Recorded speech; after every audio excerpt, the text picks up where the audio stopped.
Hello 7th class students, this is my third video on our chapter Islam and its impact, and today we will discuss about the impact of the Islam on the various fields like trade, art and also the science and literature.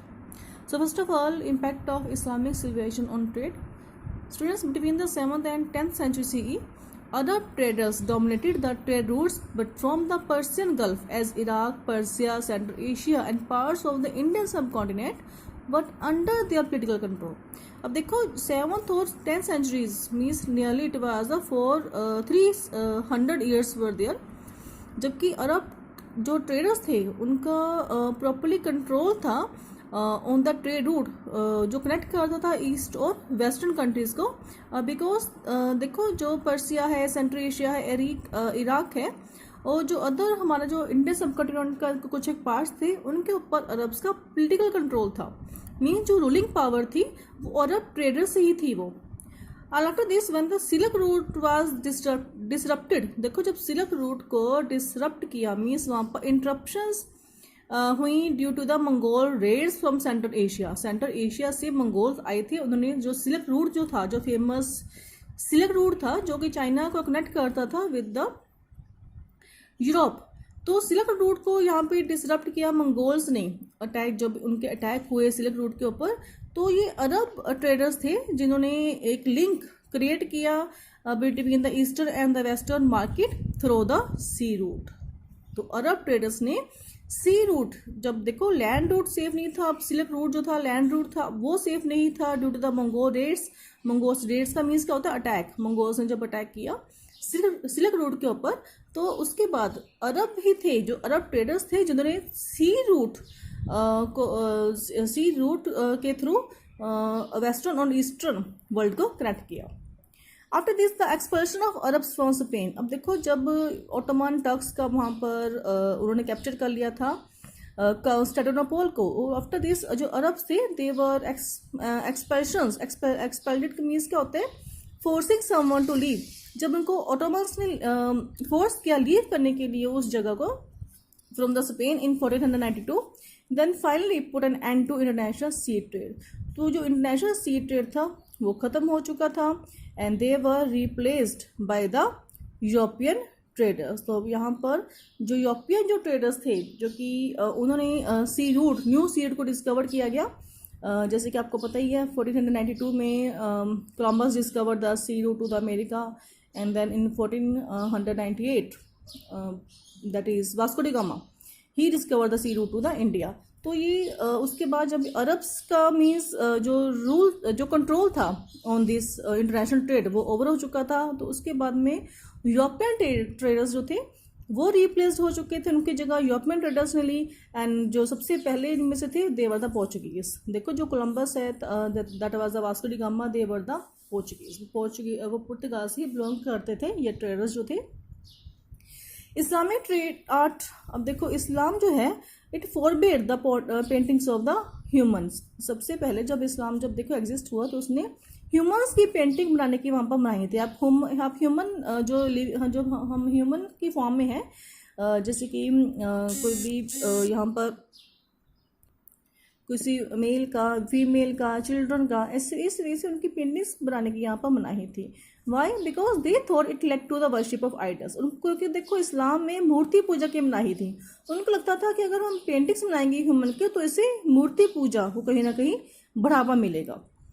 तो hence unlike in Hindu and Christian art, जबकि हिंदू और Christian art में ये था कि human paintings there human paintings were there, but Islamic art really depicted human beings in the early years. तो starting के years में हमें कोई भी ऐसी काफ़ी कोई पेंटिंग बहुत कम मिलती है ह्यूमन बींग्स की जो इस्लामिक आर्ट में बनी हो।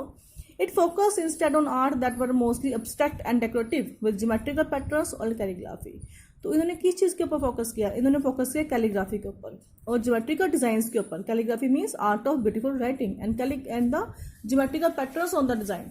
ये देखो आपको यहाँ पे मॉस्क्यू की वॉल है, यहाँ पर कैलीग्राफी की गई है। जो इबादत है जो इस्लाम में बुक कुरान में गिवन है, इबादत जो वहाँ के वर्सेस हैं उसको यहाँ पर means in the beautiful writing जो इमारत है जो ये मॉस्क्यू की बिल्डिंग का आउटर पार्ट है वहाँ पर इसको लिखा गया है इन द ब्यूटीफुल राइटिंग। और ये यहाँ पर जो आपको दिखाई दे रहा है ये ज्योमेट्रिकल पैटर्न्स में इसको जो है डेकोरेट किया गया है ऐसे इनकी जो बिल्डिंग्स को। Next is the contribution of the Arabs to the science and literature. अब देखो साइंस और लिटरेचर में इनका क्या कंट्रीब्यूशन क्या था। The Arabs observe the best of Greek, Indian and Chinese invention. तो इन्होंने देखो जब इनका आपको पता है कि इनका कंट्रोल था इंटरनेशनल ट्रेड के ऊपर, तो इनका ग्रीक के साथ भी रिलेशन थे, इंडिया चाइनीज। तो इन्होंने जो यहाँ पर इन्वेंशन हुई साइंस में, एस्ट्रोनॉमी में, उसको ऑब्जर्व किया एंड उसमें और आगे एडवांसेस की, मीन्स उसमें और आगे इन्होंने प्रोग्रेस की और इन्वेंशंस की। फर्स्ट ऑफ ऑल एल्बरिंग जो कि फेमस एक एस्ट्रोनॉमर है, मैथमेटिशियंस है, इन्होंने डिटरमाइन किया कि सर्कमफ्रेंस की तरह है अर्थ का। इब्न सीना जो कि एक that he was called the prince of physicians, काफ़ी अच्छे ये मेडिकल मास्टरफुल थे मेडिकल में। एंड जो इनके बुक का नेम था that was the Al Qanun, जो एनसाइक्लोपीडिया है मेडिकल की। तो he was given as the title of the prince of physicians. इन्होंने रिकॉग्नाइज किया था इन्फेक्टियस नेचर ऑफ द टर्बोकोलोसिस।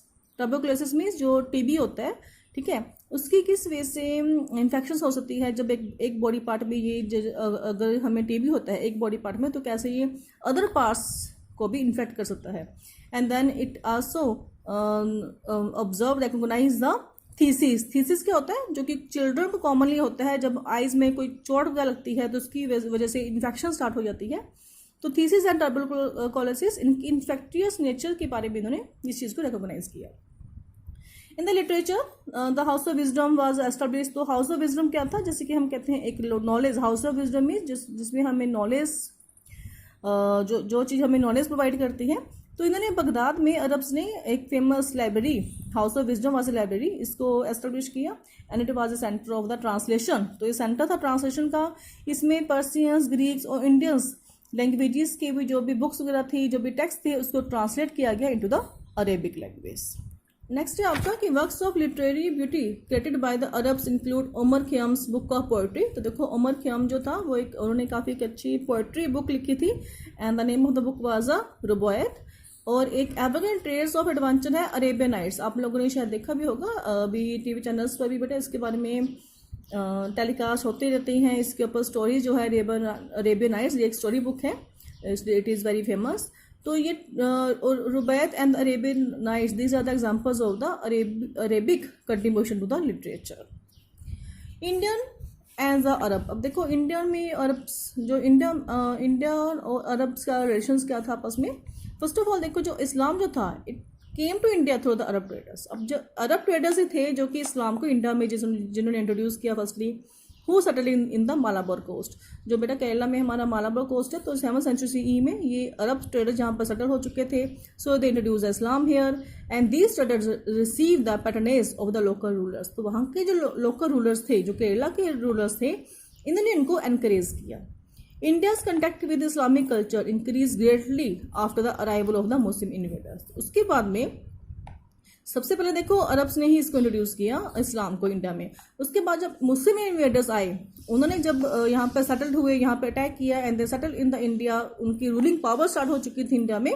उसके बाद में जो था इस्लाम जो था great means in a large way ये यहाँ पर जो है इंट्रोड्यूस्ड हुआ इंडिया में। And it was starting with the Qutbuddin Aibak in 1206 CE। तो आगे के चैप्टर्स में आप पढ़ोगे कि कैसे कुतुबुद्दीन ऐबक ने यहाँ पर दिल्ली सल्तनत एस्टेब्लिश की थी इन 1206 CE। और with the establishment of this Delhi sultanate the Islam was also spread in the whole of the India. Okay, so all about this chapter, here some our highlights and go further argument to you. So read it by yourself. These are also very much interesting. Have a nice day. Goodbye all of you.